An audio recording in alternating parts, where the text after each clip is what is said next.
छठी माई के घटिया पाया जन बाजन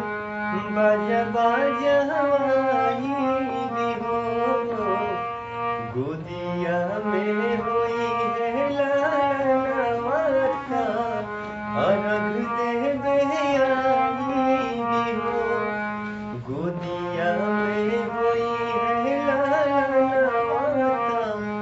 अर्घ देवे आई बिहो।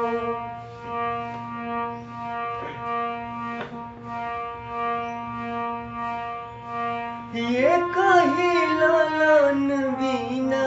तार से लमानवा सुन सान लागे हमरो घरवा अंगनवा पूर जहिया मनवा के ललसाता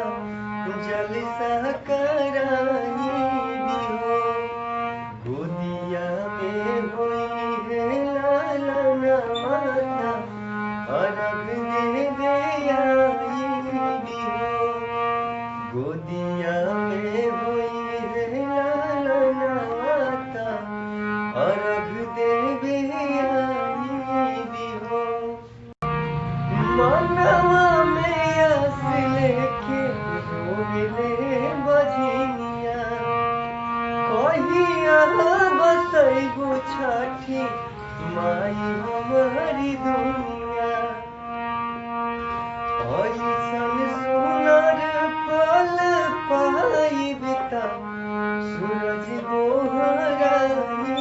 बिहो गोदिया में होई है लाला माता अर्घ देवे आई बिहो गोदिया में होई है लाला माता अर्घ देवे